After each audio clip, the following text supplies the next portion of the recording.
Okay, thank you. So the first service was the help desk for reference data for the creation and the maintenance of controlled vocabularies, and the second is the maintenance of such assets.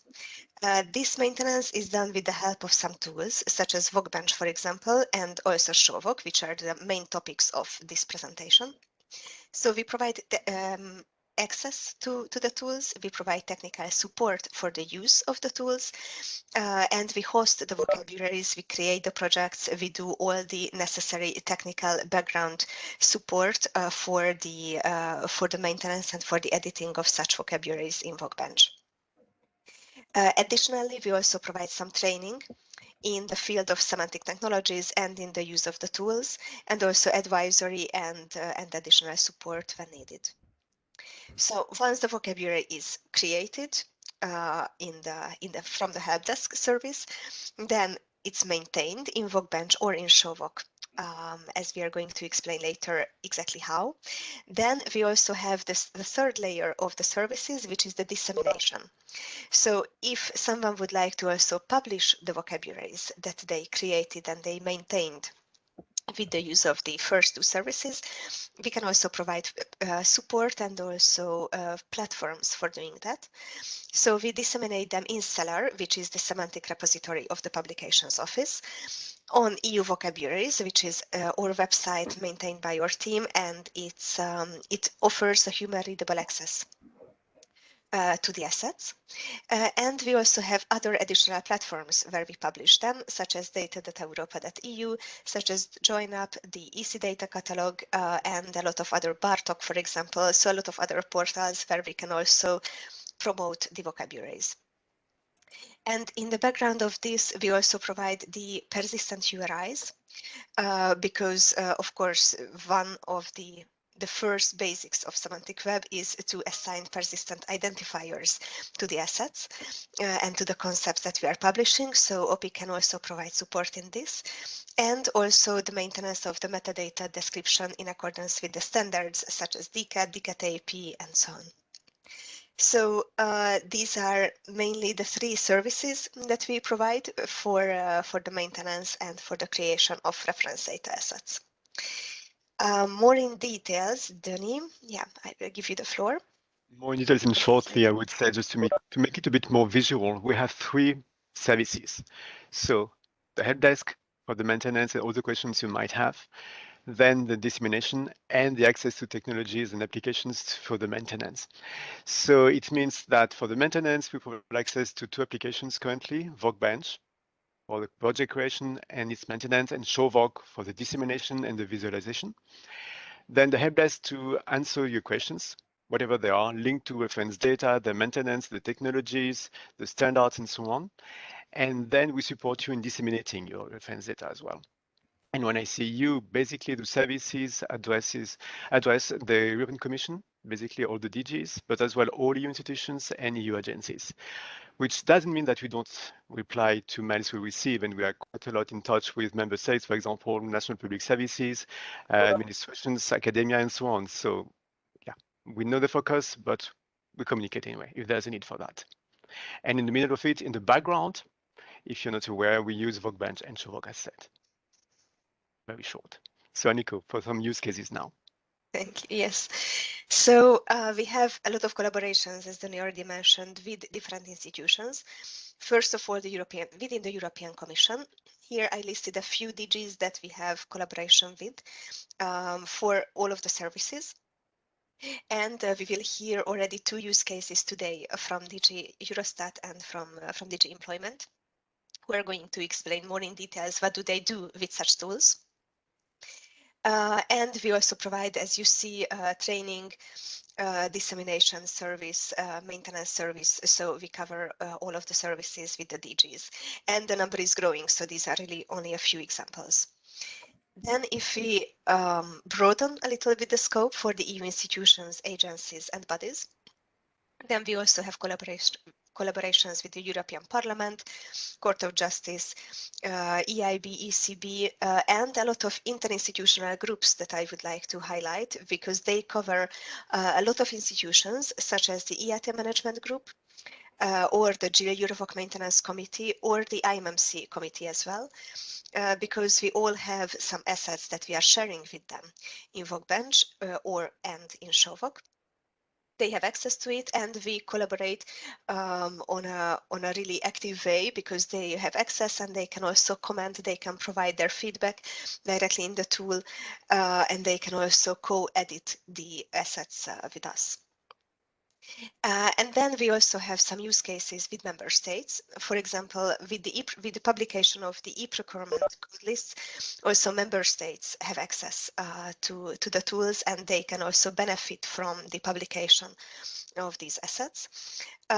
We also have granted access to the Spanish Senate, for example, or the Dutch National Mapping Agency, but we have also other, we already provided other demos for other member states for the access to ShowVoc and to VocBench, and the collaborations are going to grow also in this.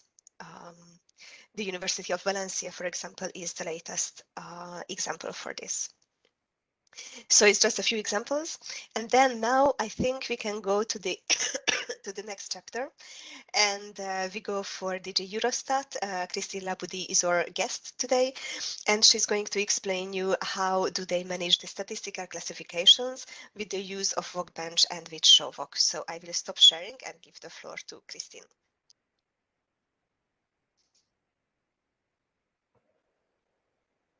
Okay, can you see my screen? Not yet. We just see the camera. Okay, strange. Okay. Okay, now it's coming. Yes.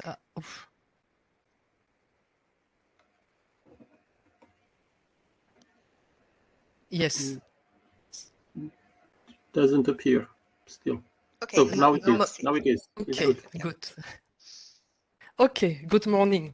So I'm Christine Laboudy. I work in Unit B1 in Eurostat, and I'm in charge of the standardization and of the dissemination of our statistical artifacts, such as the statistical classification or some data catalog related to statistics. So what I will cover in my presentation. So at first, I will present the integrated system of statistical classification, because I think this is the first basis for understanding how we are disseminating our classification. And then I will talk about the current system where we are disseminating the classification, which is called Ramon. And in the second part of my presentation, I will explain why we are migrating the classification to VocBench and ShowVoc and EU vocabularies, and what strategy we are following. And then I will show 3 use cases.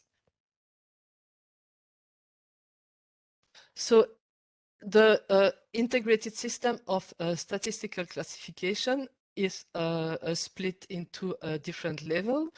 So the first level is the world level related to the classification maintained mainly by the United Nations. So this classification, they are broadly recognized, and the classification, they are they cover different topics such as activities, products, and goods. And the classification, they are also called reference classification, because most of our classification are derived from the United Nations classification.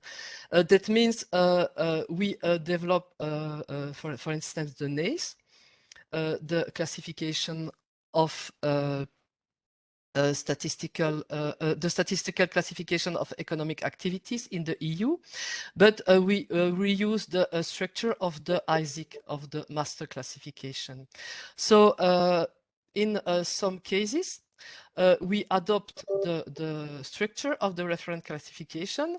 In other cases, we rearrange the item and we aggregate the items. Or also, in some cases, we partially refer to the master classification. And in fact, at EU level, the classification, they are legally binding for the member state. That means we have EU legislation in EURLEX that oblige the member states to apply the classification for collecting the statistics. And at national level, there are also a classification derived from the NACE, from the classification of product by activities, the CPA, or for the PRODCOM.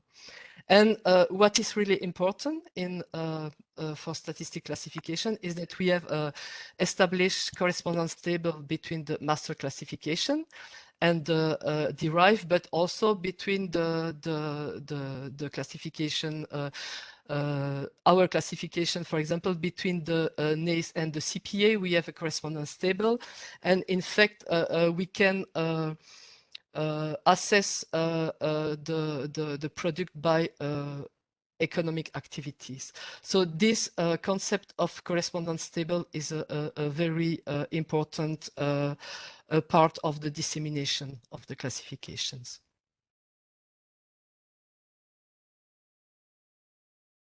So the classification, there are no disseminated in Ramon. Ramon is the reference and management of nomenclature repository.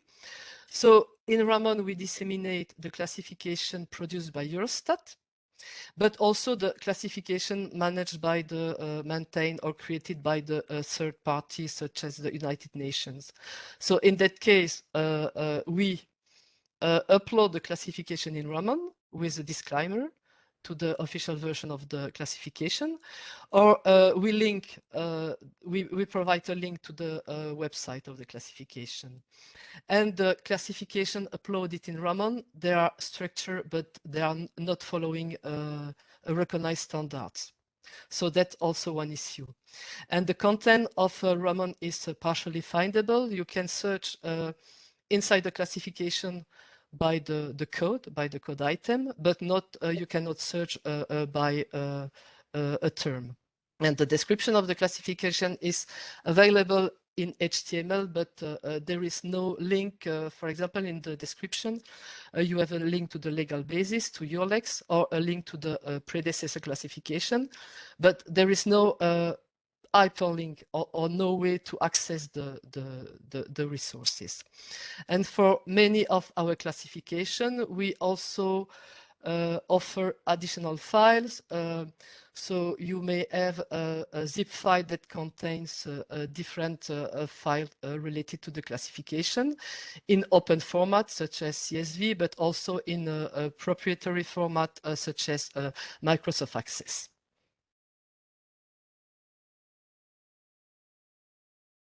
So here it's, yes, this is the first screenshot of the Ramon homepage. You have a section called classification where you can browse the classification. And at the top, you have a section going to the list of correspondence tables. So for example, here, this is the list of the classification. They are organized by a classification family. So we have a classification family for the activities, for the products, for the good. And then in this screenshot, this is a description of one of the classification into HTML. And here, this is the content of one of our major classification, the combined nomenclature. So you can browse, click on the plus to expand the section, the subsection. And you can search by the code, the coding of the classification. So Ramon also contains the correspondence table. So the correspondence table, they are downloadable, but not findable. That means you cannot search a code item and see what are the correspondences for this code item. They are available in different format, Excel, CSV, or zip file that contain different correspondence tables. And sometimes we also provide a link to the United Nations website. The classification and the correspondence, they are not interoperable. That means that the basis of the correspondence, the association is the code item, but sometimes in the correspondence we have the code, but the code in the classification is different. And then if you are inside the classification, you cannot see the association related to a code item, and if you are in the correspondence table, you cannot visualize the context of the source item and of the target item. So that's also one major issue. So and the last point is that Ramon is being phased out at the end of 2022, and we had to find a solution for the dissemination of our statistical classification. So we decided to render our artifact fair. That means findable, accessible, reusable, and interoperable. So in fact, we follow two approaches. The first approach is to convert and upload our classification in SDMX. SDMX is the statistical data and metadata exchange format used for exchanging the statistical data, for collecting the data. And in this first approach, we decided to upload the classification in the SDMX format in the SDMX registry. And the registry is a repository that contains all the structural metadata, the code list, the definition of the structure. But as a second approach, we also decided to move our classification as link open data into RDF, because it requires more modeling flexibility and also less integration with our production system. And we also want to make our classification available for creating more semantic interoperability with the classification, the other classification exposed as link open data. So one example,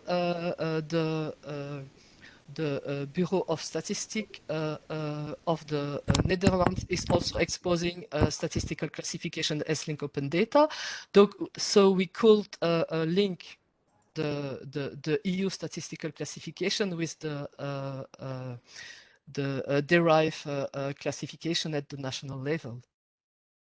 So we reuse the EC corporate collaborative tools, VocBench, ShowVoc. And in fact, I don't create the classification. I don't maintain the classification. They are managed by the different business units in Eurostat, and the classification are delivered to us. So our task is to disseminate the classification.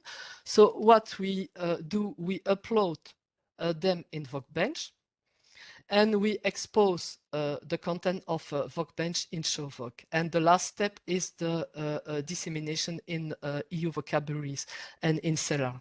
So, but this process is the implementation of our classification in EU vocabularies is ongoing. So what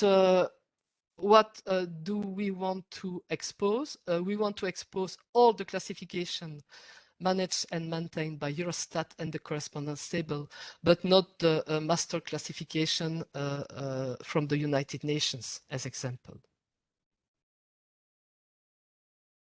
So the status of the migration to VocBench, now we have migrated a number of statistical classification in VocBench. So the EU reference classification, such as the combined nomenclature, the ProdCom, production communautaire, the NACE, the CPA, the NUTS, and the statistical region, which are currently in the prodding phase in VocBench.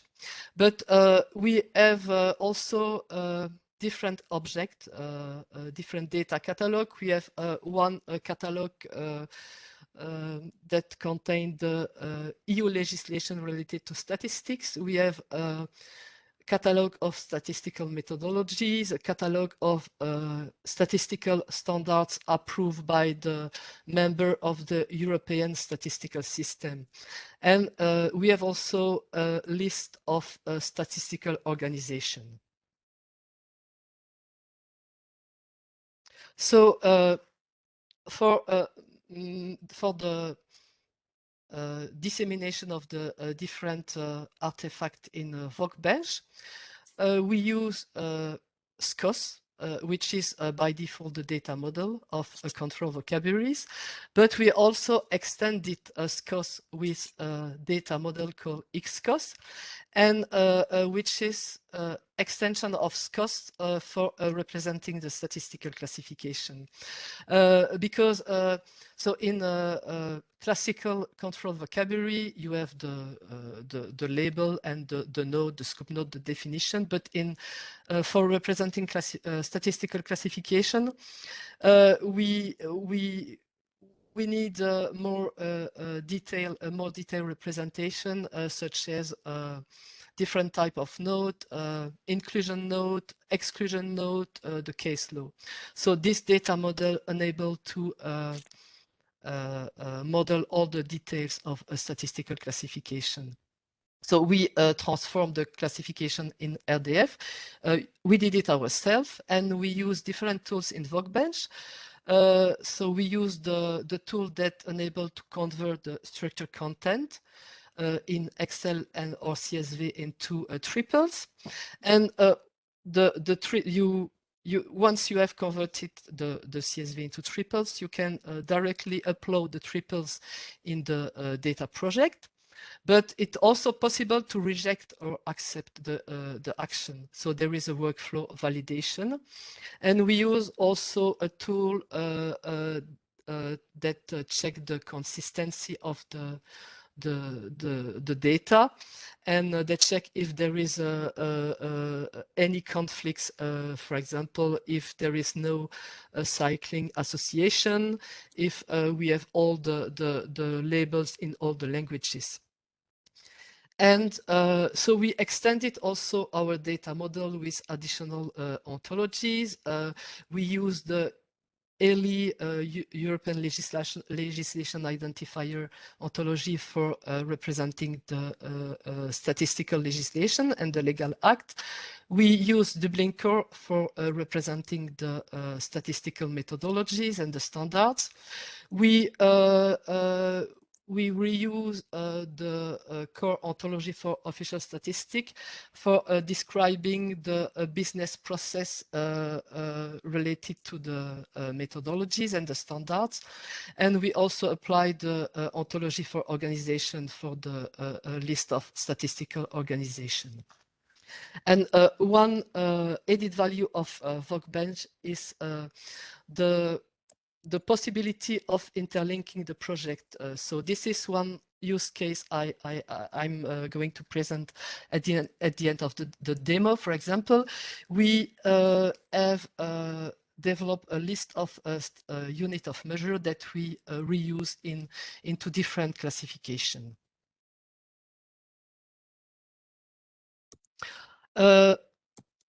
The process of dissemination is ongoing. So we have defined a persistent URI, and we decided on one namespace by classification family. For example, for the combined nomenclature, we selected the namespace XSP, and each version of the nomenclature will be followed by the suffix of the classification. By the suffix as a code for the classification. And we use a permanent URI by resource, one URI for the code item, one for the classification as a whole, one for the correspondence table, one URI for the concept association into the correspondence table. So yes, we want to expose our statistical classification as link open data, make them interoperable, and the last point, we want to offer our classification to the member states in order to link the classification together and to set up concordances between the national and the EU classifications.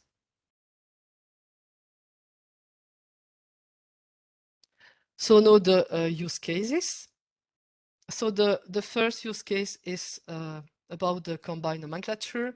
So the combined nomenclature is a statistical classification used for collecting statistics on trades and goods. And so it is used to describe custom tariff and external trade statistics. And it is a classification derived from the Harmonized Commodity Description and Coding System developed by the World Customs Organization. And the HS classification had a major update in 2022. And the combined nomenclature, we have a new release each year. And for this classification, of course, we have a legal basis. So the CN, the combined nomenclature, is derived from the HS. The HS is coded at a 6-digit level. And for the combined nomenclature, we expanded the HS and we define a new code at 8-digit levels. So what we did in VocBench, we implemented two concept schemes. So the concept scheme is equivalent to the world classification. So we have one concept scheme for the combined nomenclature, and we assign all the code to the combined nomenclature, but we have also one concept scheme for the reference classification, the HS. So in VocBench, you can select the code from the HS, the subset, or the world classification. And in VocBench, this is also possible to define a collection, what we call classification level. So in a nomenclature, we have the level 1, which is related to the chapter, level 2, the section. For example, the chapter is 1 digit, the section is 2 digit, the subsection are 4 digits. So we can represent the different level and assign the code to each level. So in VocBench and ShowVoc, you can browse by level and see all the code assigned to one level. So here, this is a representation of the concept scheme. At the left, you can select one scheme and view the structure of the classification of the selected scheme. So for instance, if you select the combined nomenclature and you search the code 1515 1991, you will find the code. But if you select the HS scheme and you search for the code, you don't find it because it belongs to the combined nomenclature. And in this screenshot, this is a representation of the classification level.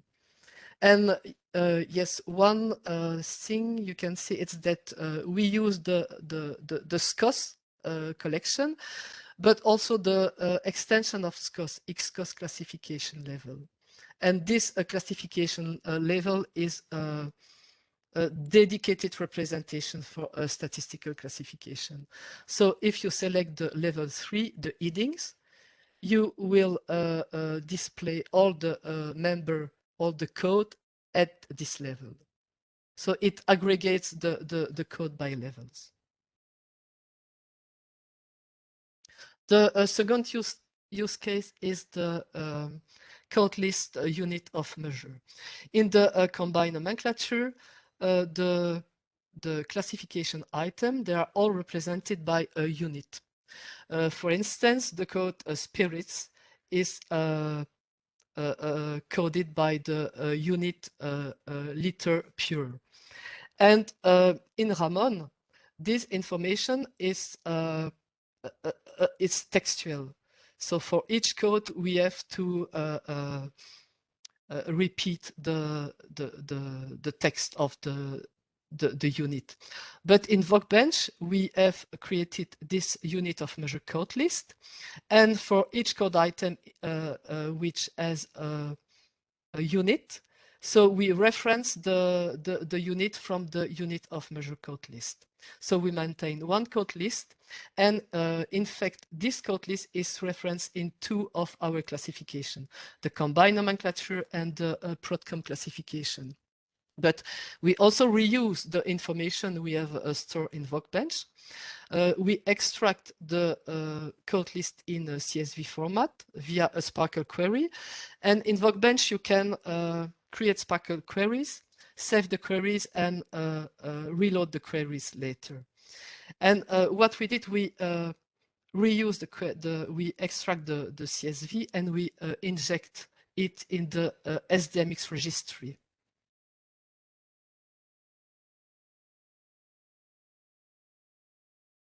The last use case is the use case of correspondence tables. So we have two types of correspondence table. We have what we call the concordance table, which represents the transition between a previous version of a classification and the new version of a classification.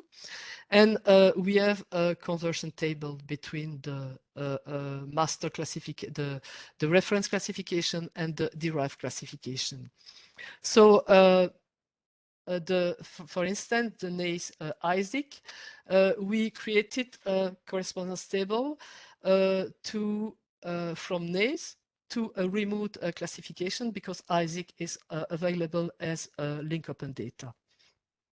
And for the two other classification, we set up the association inside VocBench. So the correspondence table, they are generated by Eurostat, by the different business unit. And in most of the case, they are validated by Eurostat, but also by the member of the European statistical system. So once the correspondence is accepted, we imported it no in Ramon, but also in VocBench. And what is interesting is we use two representation. So in SCOS, the correspondence is a properties of the concept. So in the concept, you have a mapping that refer to the target concept. But in the extended version of SCOS, XCOS, the correspondence is a resource. So we can compare it as a data set, as a concept scheme. And in this correspondence table, we have a concept association also represented by as a resource. And each concept association include a number of properties, such as the link to the source concept and the link to the target concept. So the advantage of the first representation, the SCOS mapping, is that it is directly visible in ShowVoc. So, but the second type, the XCOS correspondence, is not directly visible in ShowVoc, and but the correspondence and the association can be retrieved via a Sparkle query. So this is an example of a simple SCOS mapping. So here at the left, we have two kinds of matching, a related match and a close match. And so if you go in ShowVoc, if you open one data set, you have the alignment tab, and then you can select the target and visualize the correspondences. And in the next slide, I will show you the representation from VocBench of the XCOS correspondence. So in the left screenshot, we have the correspondence class. So we have here the correspondence between combined nomenclature 2021-2022. And if we open the correspondence, here at the right, we have the description, so the label, the classification that are compared, and the concept association inside the correspondences. And if you open one of the association, so you will see the target, the source and the target. And in the concept association, we can associate one source to many target, one source to one target, but also one source to any target. And yes, that's also very useful in case of transition between two versions of a correspondence table. So we can assess what previous code has no correspondence in the new release of the table. And yes, this is my last slide. So a very important part of ShowVoc VocBench is the Sparkle query. So here I have provided some queries for simple queries for extracting the correspondence, the concept association, and yes, and the concept association. And so you can save your Sparkle query templates in VocBench, export the result in CSV, TSV, JSON, or XLS. Or also from VocBench, you can export the full dataset in RDF or in different serialization. Okay, thank you. So the floor is open to your question.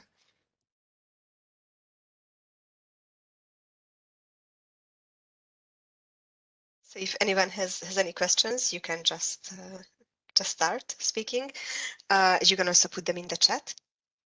So we have, if you have anything related to this presentation, just please let us know.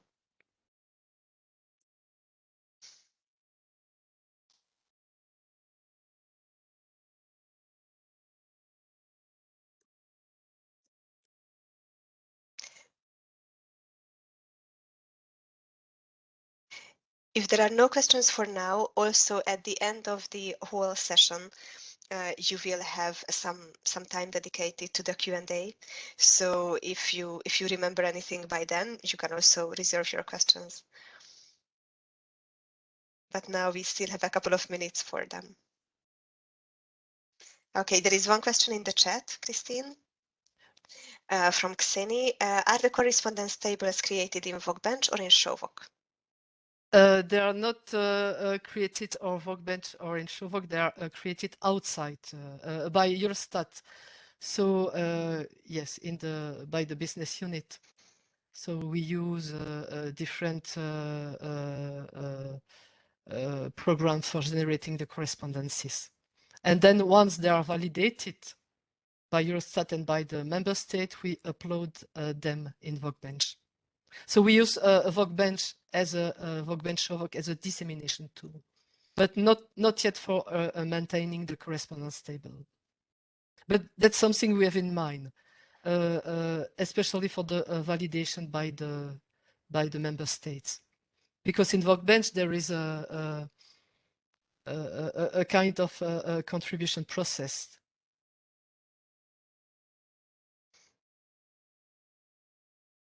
Yes, in VocBench you can validate the alignments, and yeah, there is also the validation tool. So yeah, we can consider that.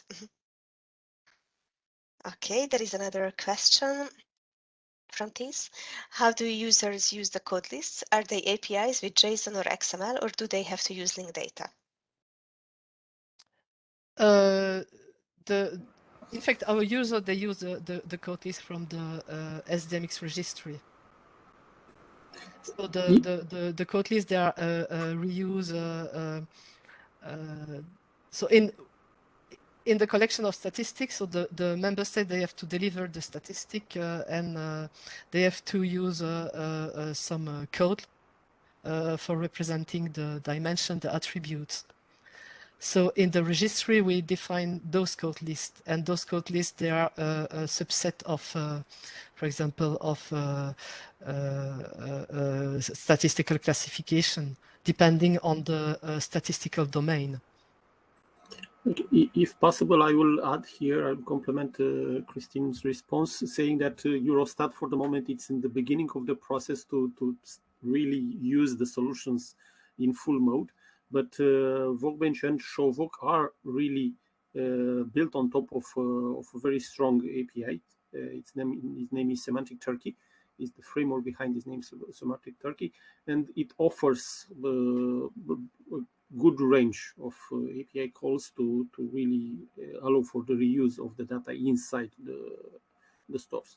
I will probably, if enough time, we can demonstrate as well some aspects related with this at the end.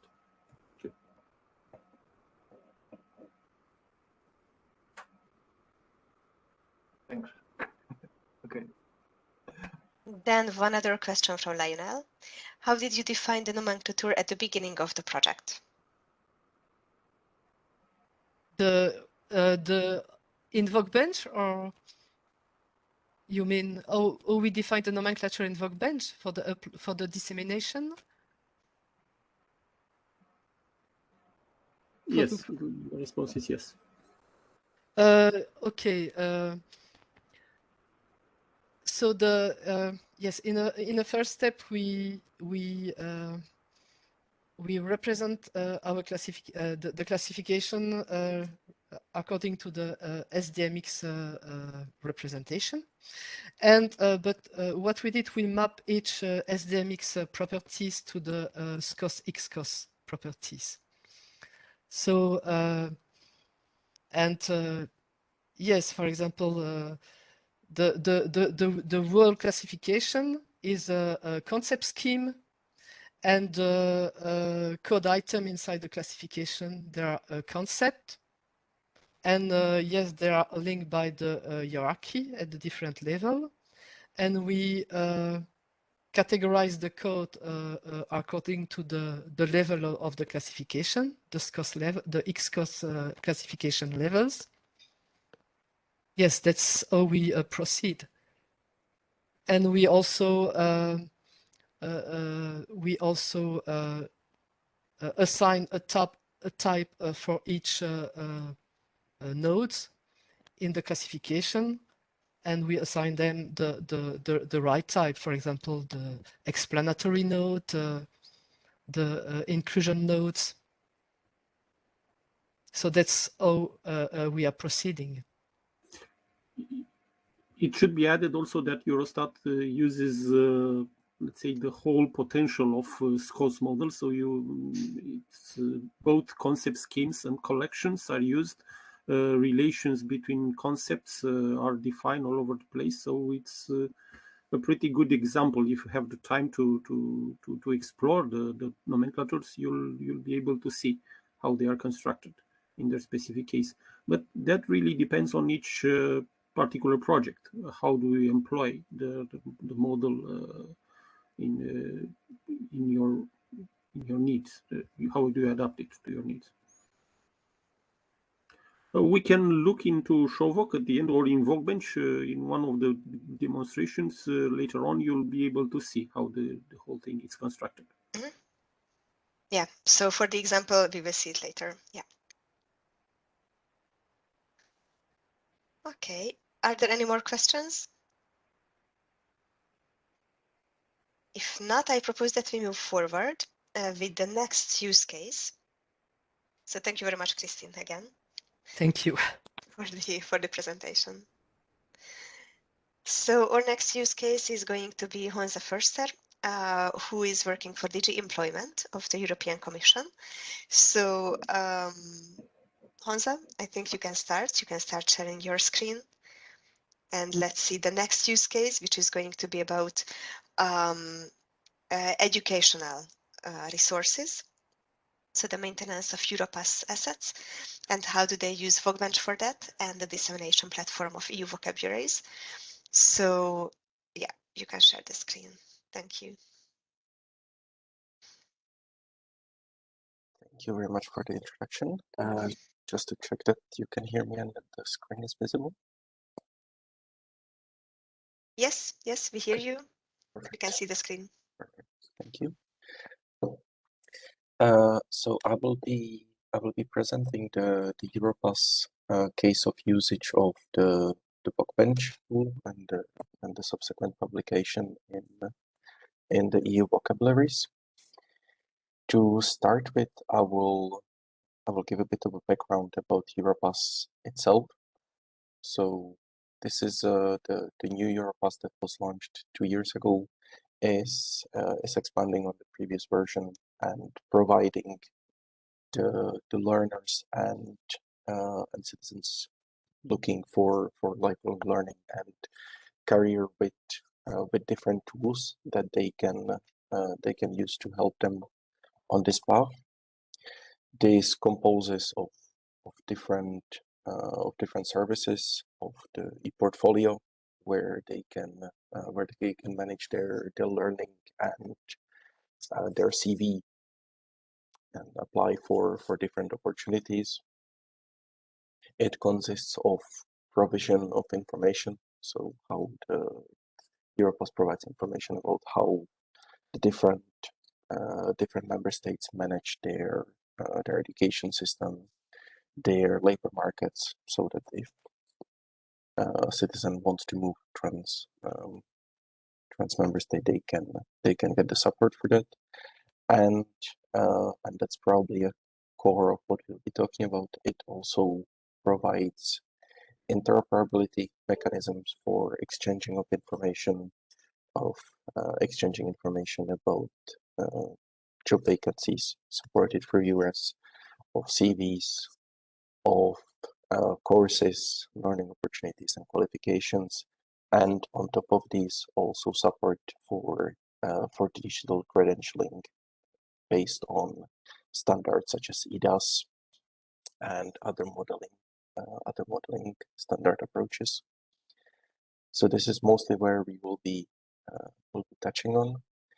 In terms of the models that the Europass provides, they can be mostly gathered into 3 categories: the models for managing the curriculum metadata, as well as the e-profiles, models for managing the courses, so classes of qualifications, learning opportunities, and the digital learning credentials themselves, which are interlinked with the previous 2.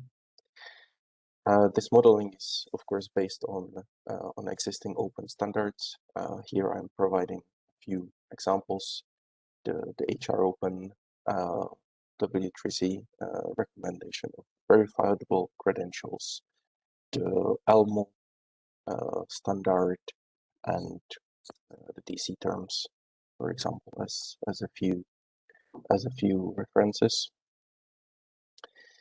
In terms of how the modeling is organized, so we have this sort of a pyramid structure implemented, where on the top there is the information model, which was defined by the business point of view on understanding what are the requirements, what are the agreements between the different stakeholders, between the member states implementing these data models, and that are then further disseminated into technical representations, where the first one is the model itself, so the sort of RDF representation of the classes, properties, but without too many constraints. So just broadly defining what are what are the classes and properties that are used within the scheme, so that we would have an alignment between the different use cases of the modeling within the Europass. And then this is instantiated further into individual application profiles, where then really the specific use of the model is applied, where we have then a different application profile for qualifications, for accreditations, for the CVs, for the credentials. So this is where really we apply the clear constraints. We say that these are the cardinalities that we need, these are the ranges that we need, these are the code lists that we need to support. And this can be really used in applications. Furthermore, since we support interoperability, this can be further expanded with different extensions that the national stakeholders or sectoral stakeholders can implement to better support their own needs. So this is a bit about the model. Now I will move into the more specific discussion about the VocBench, and that is how this links with management of control vocabularies. So as you can imagine, since there is a lot of these models that need to be interoperable, we also need the control vocabularies behind them to be interoperable. So we have different needs for that. So for example, we have the individual services within Europass. As you saw, there are different components that compose the Europass, and we need all of them to have the same understanding of what are the control vocabularies that we are working with, that they can always fetch the up-to-date version, and that we have a good synchronization among all of them. The control vocabularies are also, of course, needed for the end users, where they are used in all the front-end applications to serve the multilingual content to users that they can select from, they get suggestions from, and they can utilize it in this way. And again, for the reuse by the external stakeholders for their extensions, we need to provide them also a common understanding what are the control lists that are supported. The controlled lists can be broadly separated also based on their ownership, because of course not all of them are directly managed by the Europass team. Some of them are coming from other initiatives within the European level. Some of them are coming from other stakeholders, from international or sort of organizational based. And mainly we will be further talking about the ones that are either directly managed by Europass or that are republished by the Europass team. Because those are, of course, the ones that are actually touching the VocBench workflow. The rest of them are just referred to in the applications themselves as a collection of used vocabularies. Now, in terms of the ones that are managed directly by Europass, you can see here that all of these are managed through VocBench and published in the EU vocabularies. Here we are using the business collection methodology, where we have two business collections, one for Europass vocabularies and one for republished ESCO vocabularies.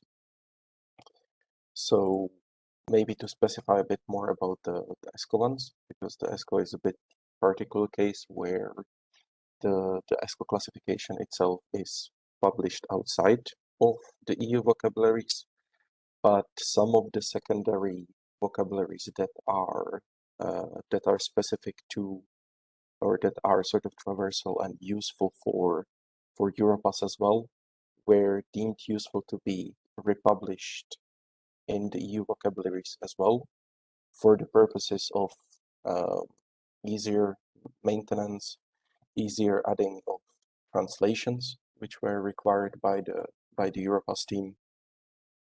So that's why there is this republication, but the core skills and occupations that are published in the ESCO classification are still available, mainly there. In terms of how the maintenance is performed, it's a combination of manual interventions on through the VocBench interface directly, where it is needed to change the structure, where it is needed to validate the data, and also in combination with bulk operations, where imports are added, for example, of the translations data, which are done externally by the DGT, and then have to be ported back into the VocBench content and published from there.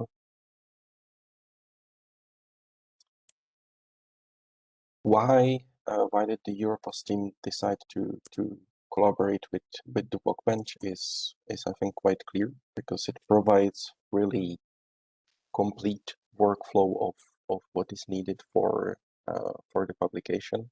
So in terms of the editing, it provides a robust and customizable editorial environment where we could really define what are the URI patterns that we want to use, what are the validations that need to be used, and it's still friendly enough that even business users from our side are able to manage the data there after having the initial setup done by the publication of this maintenance team.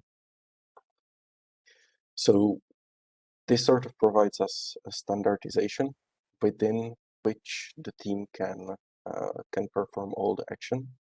But because of the possibility of the business collections, this also has a great flexibility, because once we have the namespace agreed, it is very easy for us to add further vocabularies and modify the existing ones as needed. So there is a real benefit of flexibility, that the process is not too robust, that we don't have to iterate slowly. We can really add the translations when we find issues. We can add new collections within the namespace as needed. So this supports the need for our both technical and business teams very well.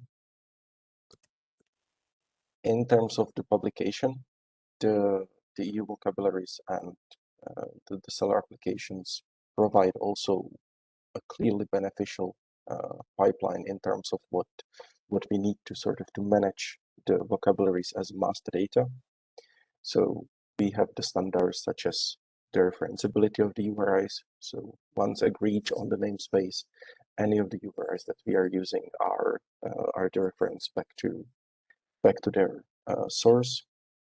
There is a Sparkle endpoint API that we can reuse in our applications, and we can present to the stakeholders for reuse of the data. So in each of the applications that we are building for Europass, we have a regular sort of a review schedule where the systems check the Sparkle endpoint and see whether there are any updates and fetch them to the applications, which also links with the next point, that is that this provides us a clear sort of source of truth for the applications, and it is a source of truth that is easily managed by the business team. So there is no strong need for technical assistance in this. And finally, the publication also provides a clear versioning, so we can see for what were all the previous versions of the data that were published, and we can utilize them this way. As you could see, I didn't speak directly about the publication of the models themselves, because this is for the moment performed on the Europass applications themselves for the moment. So we're really publishing the controlled vocabularies mostly, and I think this is also potential future discussion of how the models could be supported as well. But this is something that we are managing at the moment on the site.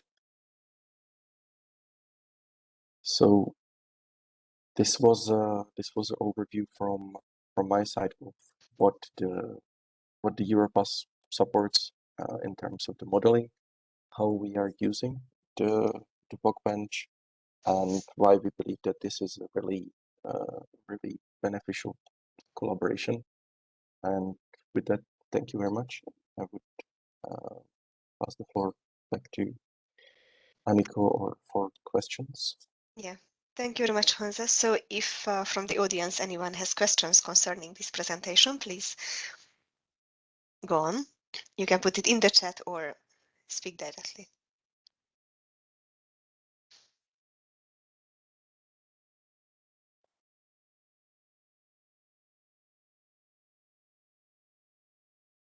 Hansa, this is Katrien van der Kuilen from Entity Data, Europass team speaking. You mentioned also the collections, the Europass collection. What kind of classifications or controlled lists are we already storing in those in that Europass collection, and what do we envisage to still add for the future? Thank you, Katrien. So some of the examples you could see in the presentation. So I can share back screen. So here you can see some of the examples in the two business collections. So we in the business collection specific to Europass, we publish things like the statuses of entitlement, available learning activities, the different credential systems, the learning settings that the learner might be in the different verification statuses. So a lot of different control vocabularies that we require for functioning of the system.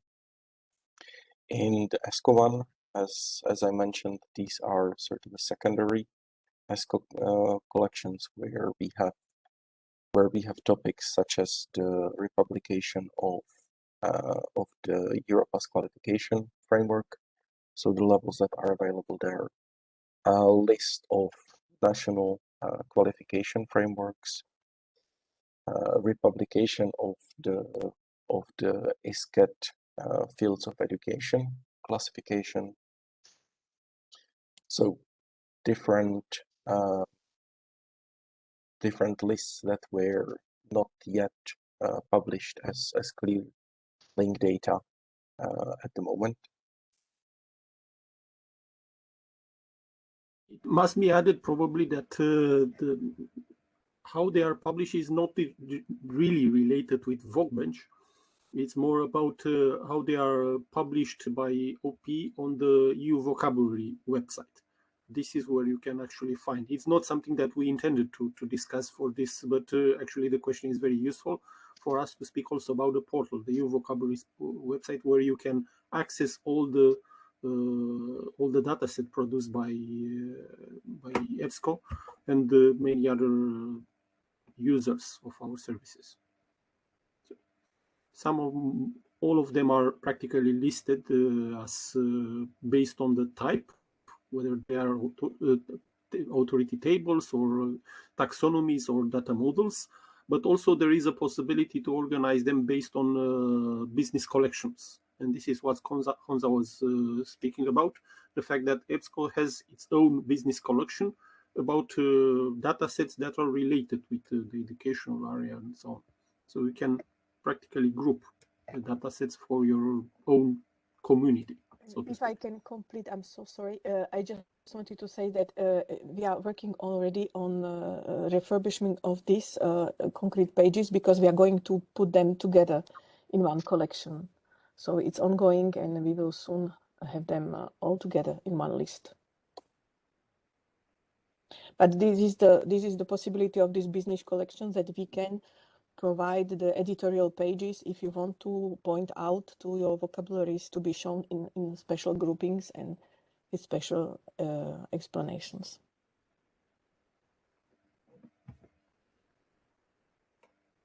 Yeah. Thank you, Anita.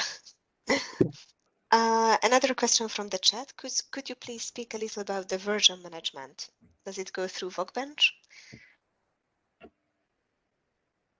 I think Mihai might be a better person to well, it Yes, matters to understand whether the user was asking how your EBSCO is dealing with versioning, or whether VocBench deals with versioning. What was actually the meaning of the question? Cindy, can you specify?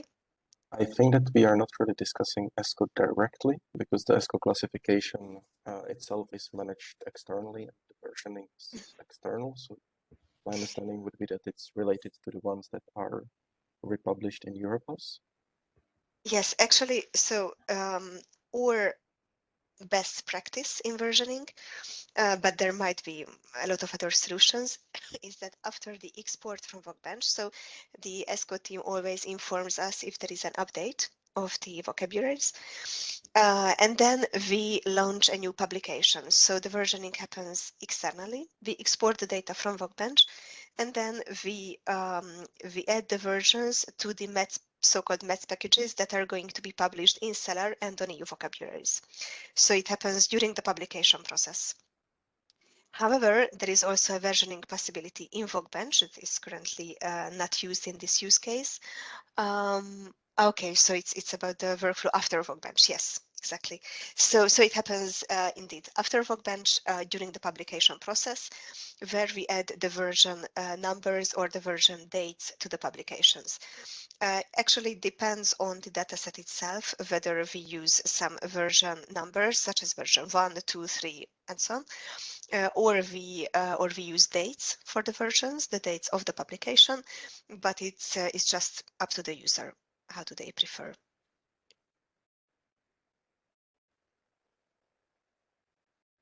Okay, any other questions?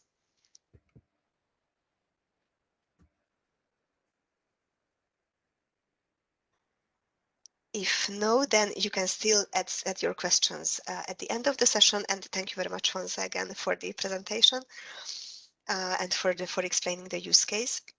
So now we are going to move forward with the next chapter of this session, which is going to be the presentation of is actually a demo of VocBench and of ShowVoc. So I will just share one slide and then I go directly to the tool to show you a few features of VocBench. Okay, so share.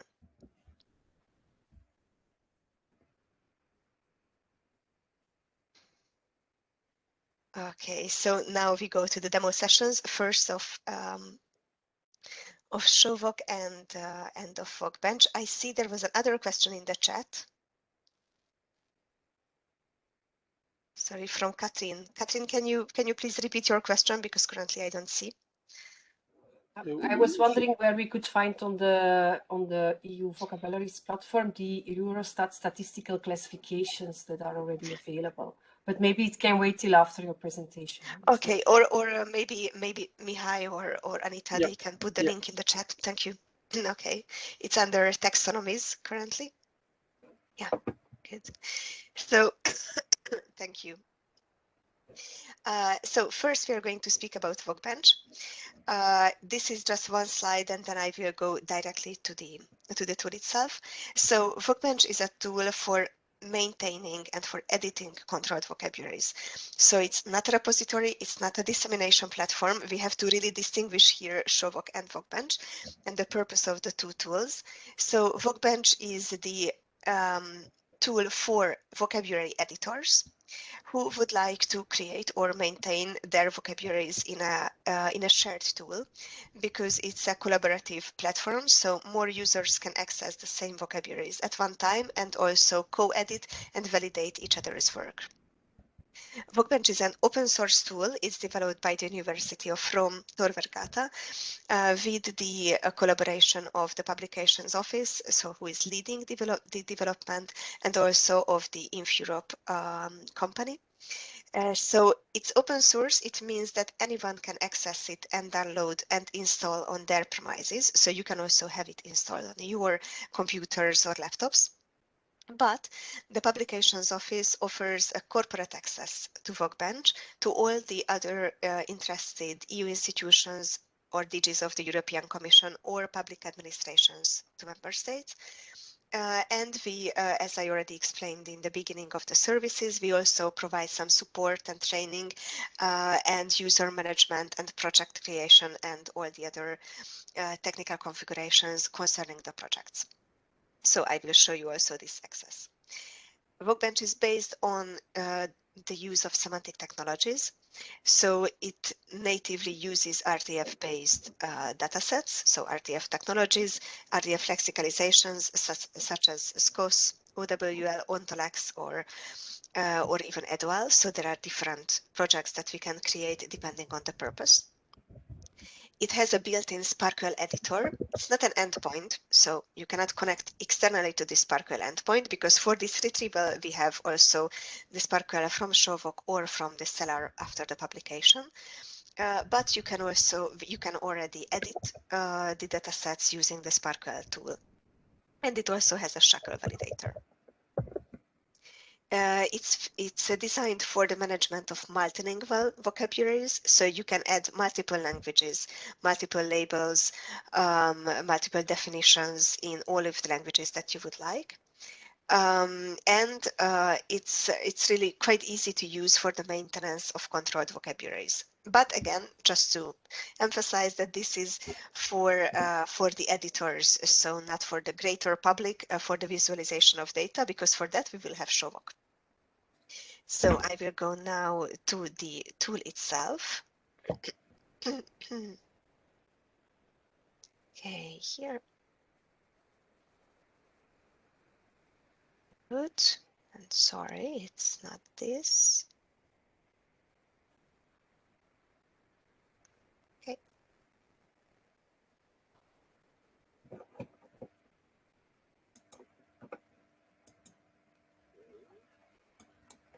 Okay. So this is the main interface of VocBench. And now what I'm going to show you is the administrator view, where you can really see everything. But normally, if you register, the login works with EU login. Then you will have access to a selected number of projects. So normally the project that you're editing, or as a read-only access also to some others if you need to access the data. So if I see the list of projects, we have more than 40 projects for now that we are sharing with EU institutions, agencies, bodies, DGs of the Commission and member states. In the name of the project, you can see always in the beginning the acronym of the institution and then the name of the vocabulary.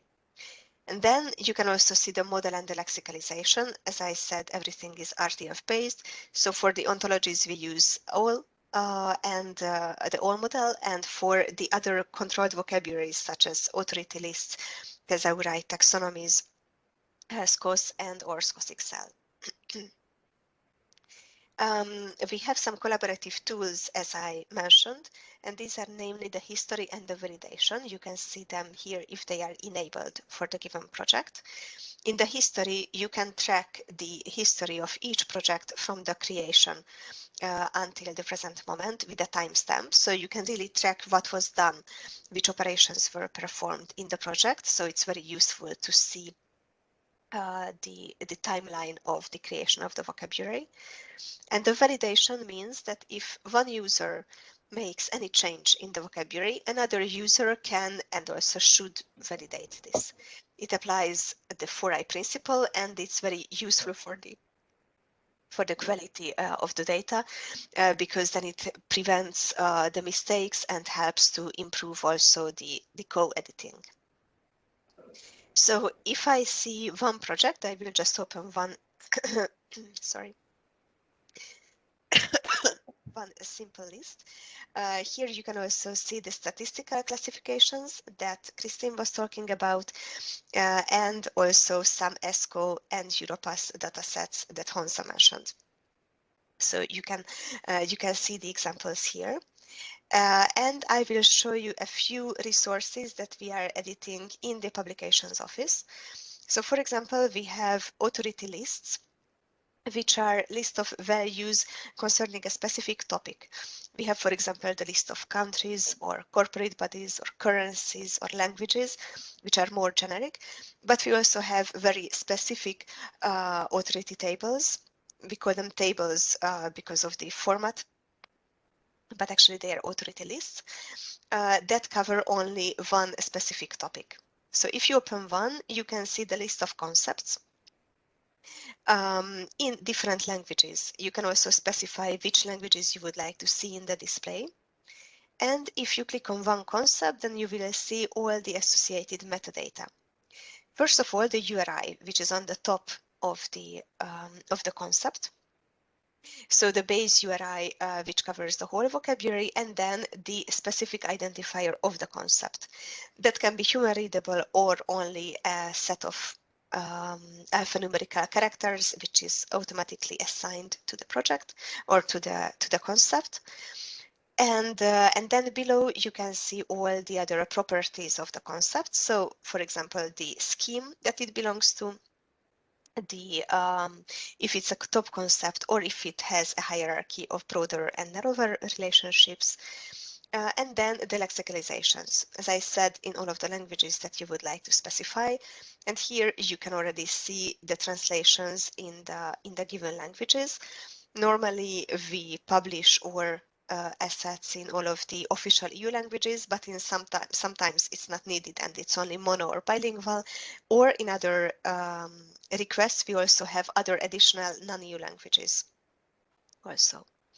So you see the preferred labels and the alternative labels, which are synonyms or acronyms or quasi-synonyms that are associated to the concept. You can add also definitions, again, in other languages, and a lot of other properties. Here, what I would like to emphasize is that the base model is COS, but you can also use other ontologies. So you can extend the coverage of metadata with VocBench. You can just upload the desired external ontology. Christine was explaining, for example, the use case of XCOS, which is for the statistical classifications. It really depends on the modeling. How do you prefer to do it and what ontologies do you need to use? But in the metadata tool, you can indeed define the namespaces and the external ontologies and then use the metadata from those. So for example, here you see the DCT, the EUVOC, the Lemon properties, but also a lot of others. And what I would like to also show is that VocBench enables the links between different projects. So you don't have to have all your data in one project, because it might be a use case that you need to link one project to another and reuse the properties or the concepts from that project. So there is a tool in VocBench called ACL, which enables to create the links between the different vocabularies. And for example, in this case, this Lemon context is indeed from another project, which is called Use Context. And you can see here that this is a concept. It's also sorry, visually shown. And if you click on it, then you can open it from the other project and see all the properties, the definition, for example, the labels, the notations, the start date, and so on, from that given project. So it's quite powerful to reuse data, and it supports also in this way the linked data principles. So coming back to the tools, I mentioned the metadata, the namespaces, and the imports. So you can see here that, for example, in this project, a lot of other ontologies are already imported, and we are using the properties from those ontologies. And we can also create some metadata descriptions according to the standards that we also mentioned. And you can store the metadata of the datasets directly in VocBench.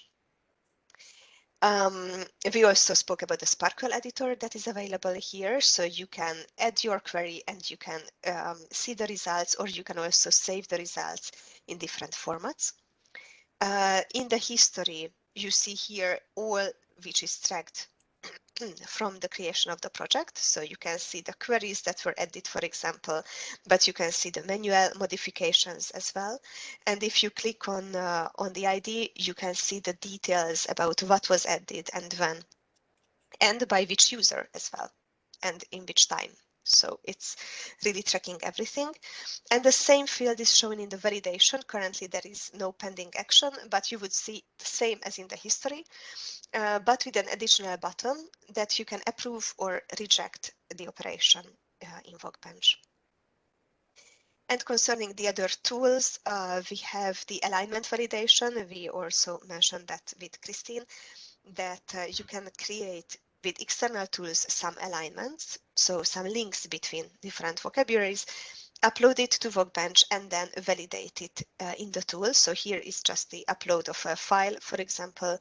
You browse it and then you will see in two parts of the screen the relationships, the links between the vocabularies, and you can go through them and validate one by one. And there are a lot of other tools that I'm not going to specify here, maybe just a few words. There are custom forms which are very useful for the customized view or the customized editing of the vocabularies. So I will provide you one example then from here. If you add, for example, a label, an alternative label, what you see here is actually thanks to a custom form, because in this specific project, we not only need to add the value and the language, which is the default form for adding a label, but we also need to specify the start date, and we also need to add the label type, which is again from a different project. So all this can be customized thanks to the custom forms, but also, for example, what do you expand, what do you visualize, how do you see the data, how do you edit the data. So for all these, we can create custom forms, and therefore you can have a personal editing. For the validations, we have different tools. We can have, for example, the shackle validation that was already mentioned, or this integrity constraint validation, which is built in the tool. And here you can run several structural checks on the data to see whether there are, for example, concepts that don't belong to a concept scheme, or that have two preferred labels in one language, which is not allowed in SCOS, or several other checks which are concerning the structure of the data according to the standards. And then you can also correct them directly here in the tool. And then once your data is edited, validated, and already approved, everyone agrees that it can be exported. Then in the global data management, you can export the data in different formats. They are all based on RDF lexicalizations, and you can save it to a file or to the or deploy to a triple store. And the same applies also to the load data, because it might be that you have an empty project and you create everything from scratch. So you start creating the concepts, but the other use case is that you already have your data transformed into RDF, and then you just select the file, upload it, and then continue the editing in VocBench. And there are a lot of personalization mechanisms that you can see in the preferences. For example, you can select which languages you would like to display and in which order. Then if you would like to receive notifications if something changes in the project, so someone is adding or deleting a concept, for example, then you can have an email notification or a notification in the tool. And then it's also useful for keeping an eye on the data. You can also specify the colors if you see flags, so it's quite customizable. And I think I'm going to stop here the presentation for VocBench. You can still have your questions after this, but now we would like to move to ShowVoc to have sufficient time also for that presentation. And I will just stop sharing now and display the presentation of ShowVoc. So Mihai, the floor is going to be yours, but I will share the slides, these 2 slides that we have on ShowVoc. And yeah, we can move on. Yeah, probably it will be a good idea to get back a little bit to the presentation to discuss about them. So discussing about this slide. So what is ShowVoc actually? It's as you saw, VocBench. It's a very powerful editorial environment. Yeah, Annika only tried to show you a part of what VocBench does. There are a lot more features related with alignment, with validation, with querying your data and so on. So that makes it quite a complex environment that it's definitely dedicated to specialized users. Yeah, authoring teams that are prepared to work with this kind of complexity. So what we do with other type of users, the users that need a much more simple interaction, they just need to see the data. Yeah, because the end scope of the actions that you are doing in VocBench is to publish the data. So there are possibilities to publish, of course, your data sets on new vocabularies or whatever, if you decide to disseminate them with another platforms. But the idea is to offer them a much more simple way to navigate inside those data sets. So this is how VocBench appeared. It's practically, you can say it's a stripped down version of ShowVoc, of VocBench, but it's much more than this because it also provides improvements in specific areas of functionality. So taking on all the points that you have seen, you can see here what ShowVoc is about: the possibility to disseminate datasets, semantic datasets specifically. How to do so? It's about knowledge sharing. What it does this, how it does this is offering a very easy way to explore datasets by a non-specialist just by browsing, clicking, using standard links as you see on in any website.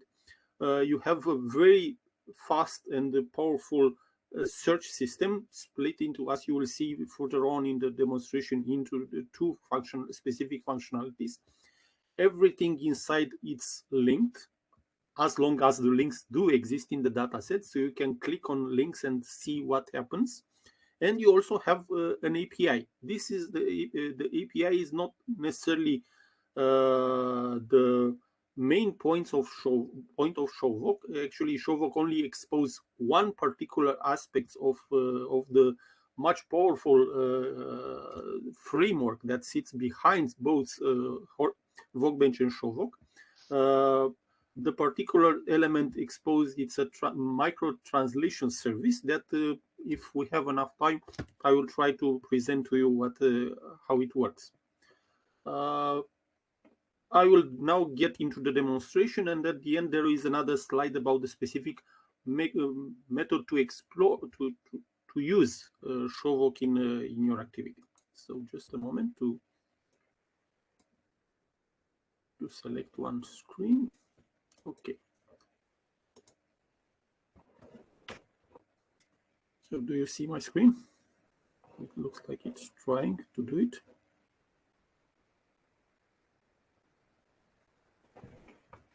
It's okay? Yeah, it's coming. Yes, now we see it. Okay, so this is the main interface of the landing page of ShowVoc. As you will see here, the address it's for one of the acceptance environment. There is also the production environment that you can see here at showvoc.op.europa.eu. This is where you normally access the datasets, but I would like to present you what's happening in our acceptance environment, because right now we find the deployment of the newest version of VocBench, which is version 1.2.1, which brings some interesting facilities. So I will prefer to present you this this version. So as you can see, in balance with what how complex the menu in VocBench was, here in ShowVoc you only have three main menus. Actually, there is also a login button here on the right corner, but that's just for administrative purposes, so you will not practically use it, at least not for a while. So the first function that is provided by VocBench is the ability to browse to the catalogs, to the catalog, to see what datasets are available. So you click on the menu and you get into the list of datasets. There are only a few vocabularies loaded here.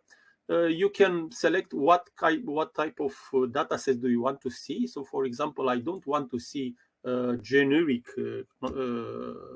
datasets. I only want to see ontologies. And the only ontology loaded here is common data model. This is the data model that OP uses. It's inside Cellar to organize all our vocabularies and the taxonomies and so on. So you can click on the name and you can start simply exploring the data set. And you can see that everything it's about clicking inside it. Okay, an ontology is not really the friendliest type of dataset to be explored, so we'll get back into the main interface to see what can we do here. So let's say for example that we want to explore EuroVoc, our main dataset. So you see here that it starts by listing the whole all the concepts that are composing the thesauri, and you can see that all of them are translated, are appearing with all the various language versions. So we can choose not to display all the languages. I just want to see the English version and the French version, let's say. They are prioritized here. I can choose what to opt for. I will close and refresh. And now you see that everything is much more simple, much more easy to understand what's all about. Clicking on one of the concepts, you see the entire description of that particular concept. So you have all the properties. So the fact that this concept, it's a top concept of the EuroVoc domain. It's in that same concept scheme. It has preferred labels. Given that we are using SCOS-XL model, we have here two type of preferred labels. So you can see, putting your mouse on top of that particular label, you see that this is part of the SCOS core model, while the other label, it's the SCOS-XL preferred label. There are also other properties. It shows that it's coming from, there is no particular version. It has a notation. It has a status. This is the first place where things become interesting, because you can click on this status, double click, and it will tell you, okay, look, this is coming from another data set. I don't have it here. So do you want to see it? And if I click OK, and the system is able to retrieve that information from the original server where it was, it's not even here loaded on this ShowVoc server, it will display all the properties of that particular concept that was used there. So you see the definition of what this status, this current status means. So the user doesn't see just a value, but also can see all the properties of that specific value. In that case, even the description. The current status indicates that the code is enforced and has been approved by an MMC in this case. Yeah. So it's one description of one example of how this, it's a practical example of how linked data works actually, because everything it's tells. As you saw, you will see that the interface on the left side is quite, it's very much shared with how VocBench works as well. So you see the whole architecture that develops here as a tree. All those things, the entire tree, it's the construction of the tree is practically based on the properties that are defined in the SCOS model. So the fact that you are having properties here, like broader, for example, it offers you the possibility to build that tree. So a consolidated account, it's a narrow concept of accounts. If I click on accounts, it will automatically navigate to that concept to show me what it is about. Yeah. Again, all the different properties of that concept. Again, broader relation. And I have here, in case of a broad concept, I can see also what are all the narrow concepts of that concept. So for accounting, I have operating results. I can click on it, and it will get me there. There are a lot of other types of links here, including the alignments and so on. But let's take it by one. So navigating inside means that you can see not only properties but the entire structure of the datasets. Let's see, for example, if I want to see what something like a more developed type of dataset, like one of the Eurostat, because we were just discussing about Eurostat. We can also set here not to see all the languages. Let's see just the English. Close, refresh. Okay, so what Eurostat offering, for example, we have concept schemes. You can choose to have just statistical organization units for example, I don't know, for Austria. And if you are going here, you can see that only the institutions that are associated with that concept scheme are displayed inside it. Yeah. If we are disable this concept scheme, it will show us the whole content of the dataset. Eurostat also uses the ability to group concepts into collections of concepts. So you can see here collections related with specific nations or specific types of organization. Yeah. Okay, so you saw collections, you saw schemes. There are also properties. This is the list of all the properties that are put at the disposal of the that are used inside for the definition of that particular vocabulary. So you can see there are quite a lot. The whole list depends actually on how it was defined, the data set, what are the models that are imported into the during the definition of the data set into VocBench. So most of the properties here are SCOS properties, but some of them are also coming from other models. And also we can see alignments here. That's again another very interesting feature. You can see alignments it will show you a list of all the other vocabularies that are linked with this particular dataset. So in this case, we have links with EuroVoc. It shows directly how many links with EuroVoc are available here. And we can also see that there are links with the corporate body authority table offered by publication office. And what's interesting, you see that through the corporate bodies, all those links are developing even more, because corporate body itself is connected with EuroVoc, so it gets a much wider coverage of the whole process. So let's explore the links with EuroVoc. So you can see here that the concept of coming from the statistical organization unit, the type of relation, as you see in SCOS, we can have either exact match or SCOS or close match.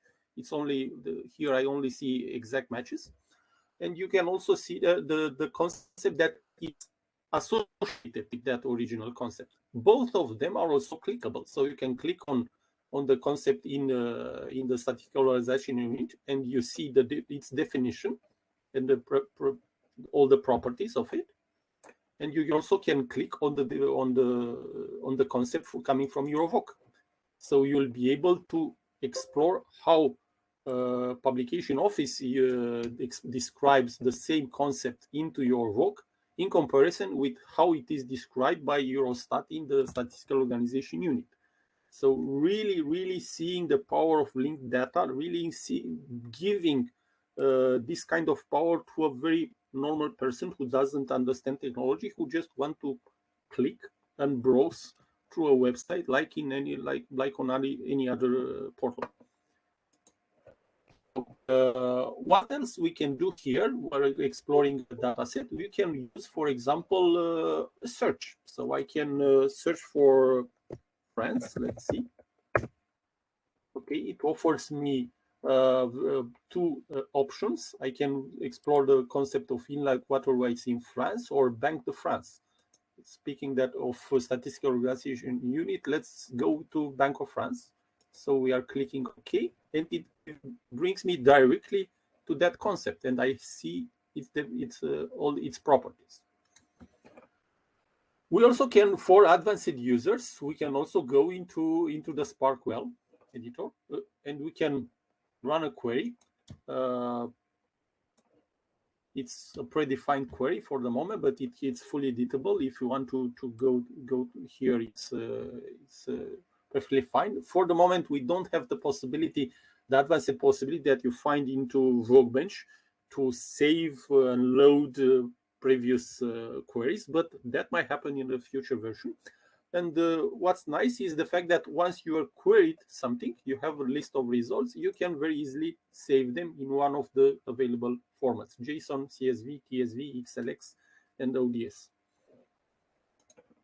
Okay, so we have explored the browsing mechanism. So you can see here the list of datasets. By the way, there is, in case when on the production version, production instance, you will have a lot of vocabularies, just scrolling down, it might be a problem. So let's say that I want to find quickly all the data sets that are associated with Eurostat. So I can enter a stat. So it already filters all the data sets based on the name that is there. So I can also find, for example, EuroVoc. And I can see just EuroVoc, click on it, and gets me inside it. Okay, we have explored what browsing means inside ShowVoc. Let's see the other menu. So we have also search. What search means here? You already saw a search inside the dataset. This is about a global search. So, for example, I want to see in how many datasets do I have a specific concept. For example, let's speak about population.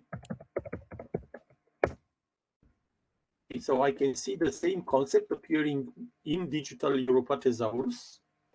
Quite a few concepts about it. I can see it also in Eurostat, the ESS standards and statistical manuals. Again, quite a few concepts describing this. It appears in statistical organization units. It appears in different other vocabularies like country table, incorporate body table in A-class, another older thesaurus that we are publishing at OP, and so on. And on each one of those concepts, you can see their label, the preferred label, and you can see the URI of that concept. So you can click on that, and it gets you directly to that particular concept. And you see that the population, that particular string that you are looking for, appears into the scope node of that concept. So it did really a global search throughout all the data sets that are available and found that particular string inside. This is a global search type of approach. It's like a kind of Google. If you are going into using the search here, it's much more specific, because you can define, for example, that I want to search towards them for cases where that where the concept starts with that string that I'm adding, it contains with, ends with, or it is an exact find, or even using a fuzzy type of search. And it can get even much deeper into this, searching into URIs, into local names, into nodes. You can opt for this kind of stuff, but for most users, probably we will not get there. Okay, so we have explored how you are interacting with the data, with the concepts. We have seen the search functions. Here the possibility are a little bit reduced in order to make it simple for you, so you can only look into the open data sets, or also look into the closed one, or you can choose to search just in specific languages. Last but not least is the alignment features. The alignment, it's about really showing all the information related with alignments. So you can, for example, select one of the data sets, like for example EuroVoc. Note, in this case it doesn't have an alignment loaded, so let's speak about one of the Eurostat datasets. So you can see what are the connections available, with what dataset it is connected, this dataset, and how many alignments are there. So you can, for example, click on one of them and see what are the alignments for that particular one. Let's see, it's something else. Or yeah, let's see Legivoc. It has 7 connections with EuroVoc. Again, you see the original concept, the abandon the créance, and the EuroVoc, the equivalent EuroVoc concept, which is in this case, it's a close match. It's not an exact match, because it's not really the exact same concept. So you can see that you can browse here, and you can close. You can also click on them and see all the associated detail of each of the specific concepts in the alignment.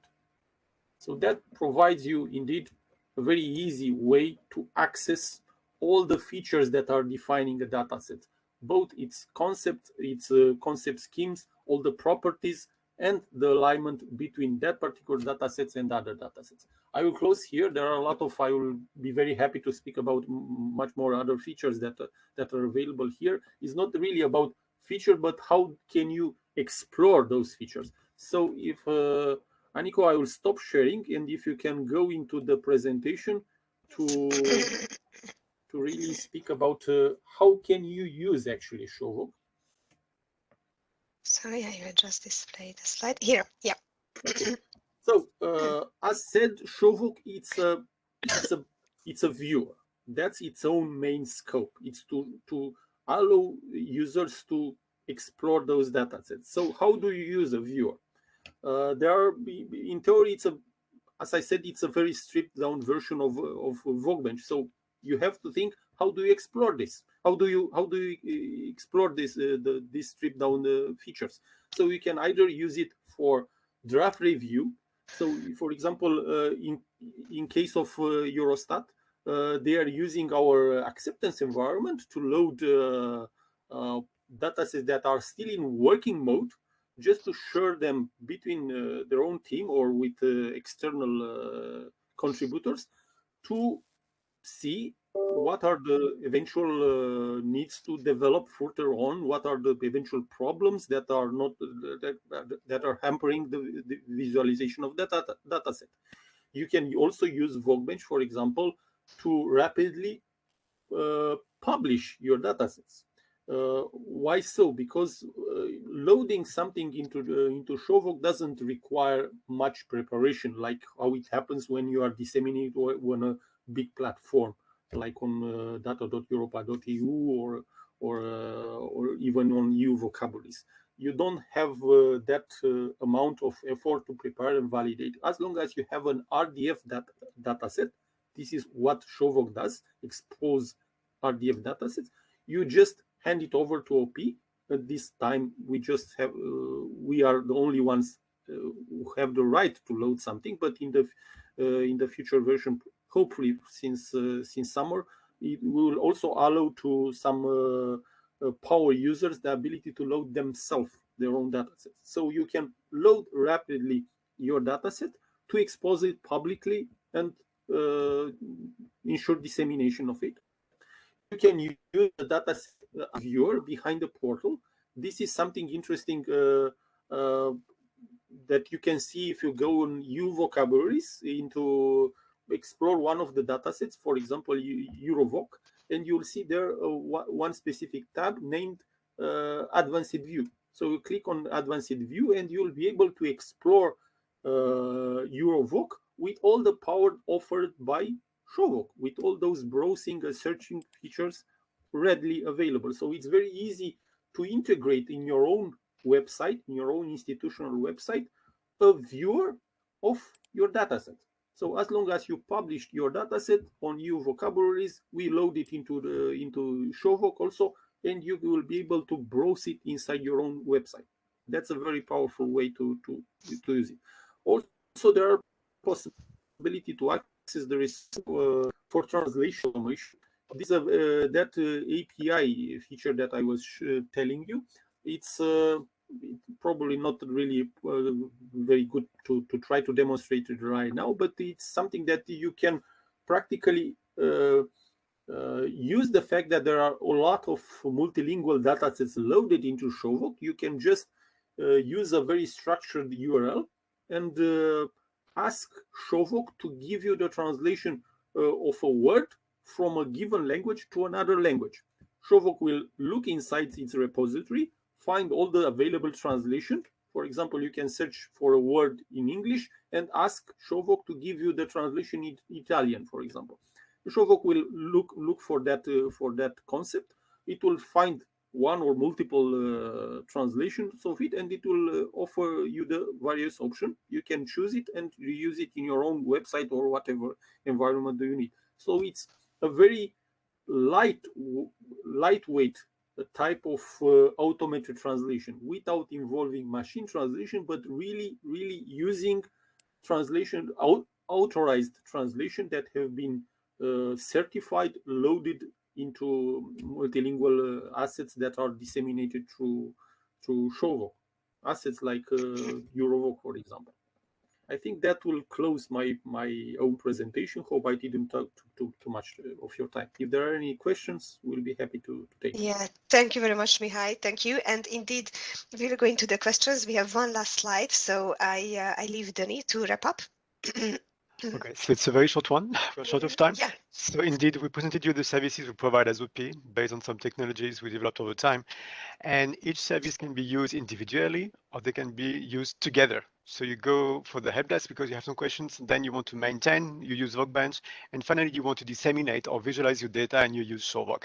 And finally you want to share with the world and you publish your assets, and for that we have another workflow as well. Basically, it was developed originally for the European Commission in the framework of a proof of concept last year. Now this is officially for the Commission, but as well for all EU institutions, agencies and bodies. And as similarly, we get requests from member states and we go into those requests as well to make it very short. So now I give you the floor for the questions. And Denis, just to mention another Definitely, you're right. that is. Thank you, Nico. My brain is empty.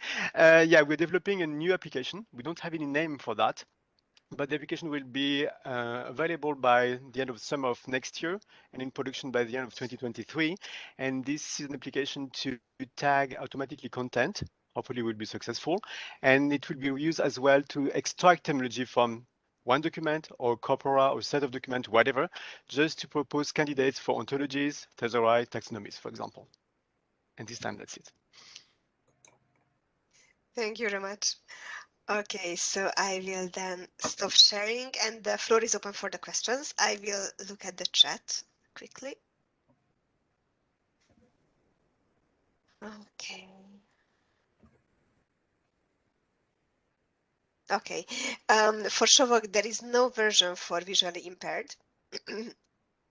At least we don't know but about that. it is a browser type of application, so it's a web based. So using all the features that are available into any type of web based application, so you can increase the size of the font whatever way it's helps, or use even a screen reader. It should be possible to be done. So even if it was not specifically designed for this purpose, it allows a user to adapt it to its own particular needs. To be fair, I also not very I'm not anymore that good with my eyesight, so but I can use very easily ShowVoc. Yeah. Then another Yes, Sorry. in any case, we can take note of the point because we're still working on ShowVoc for the future and could be one point for further developments in any case to make it fully compatible and accessible. Yes. Yeah, indeed, ShowVoc it's in a very active development stage. So any feedback that you might have, it's very useful for us. Thank you. Yeah.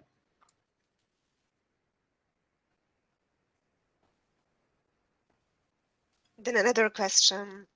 Can a ShowVoc query result in graphs due to Skosner error, for example, by means of graphies? So if you use Sparkwell interface there, you can build whatever structure you might need. All the properties and relations are fully available for the query. So it should. I don't see any reasons not to be able to do it. It depends on what type of constructs are you using in the Sparkwell query to build what you need. Practically, it exposes the Sparkwell endpoint of available under GraphDB. So if GraphDB offers the possibility, it should be also available into ShowVoc. Indeed, ShowVoc. It's a very nice alternative to Cosmos. I know that many of you might be accustomed to using Cosmos. ShowVoc, it's a how to put it, it's a much more powerful option because one, it's an instance that it's offered free of charge by Publication Office. So Publication Office has, for the moment, 2 instances of ShowVoc, one for acceptance for internal use and very, let's say, much more restricted audience, and the public version, showvoc.op.europa.eu, where you can explore those datasets and you can ask OP to disseminate whatever RDF dataset you have. We will load it there and it will be fully accessible. You don't need to deploy anything or whatever. You can do it.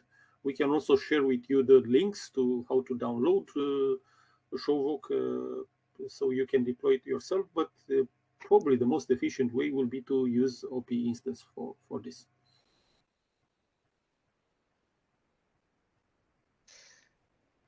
So the recording and the slides will be shared on the platforms that we just put in the chat. Thank you, Denis, for this.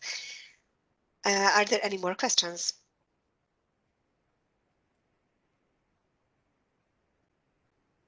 Yeah, graph visualization. There is also a feature to see those the relations inside using a visual interface for this. If that was the question, I'm not really sure. But that's both available in VocBench and ShowVoc. It's nice to see, and for some users probably it will be a pleasant approach, but I'm not sure how much useful it is for a proper navigation, because it also depends on how it is, how many other datasets are available for linking. But inside one specific dataset, for example, if you want to explore the EuroVoc, which has a very, let's say, high degree of hierarchy inside, if you want to explore it in a visualization mode, in a graph visualization mode, it's fully possible. Indeed.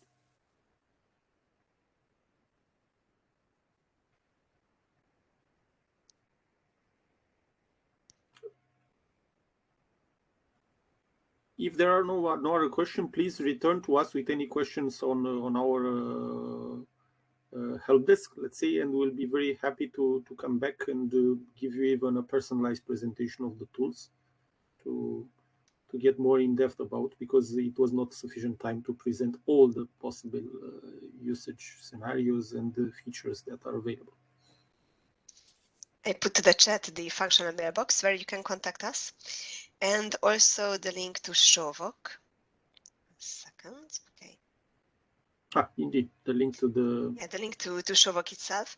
I can put the link also to VocBench, but then please note that when you register, we will come back to you with additional information, because then you need to specify the projects that you would like to access.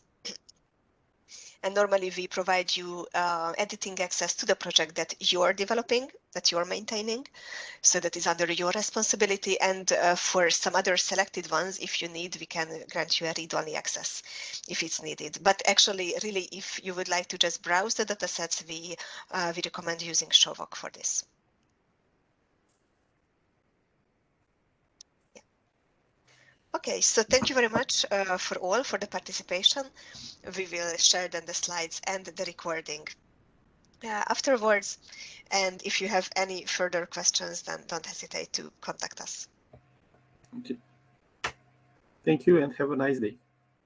Have a nice day. Thank you very much. Thank you for attending. Thank you. Thank you.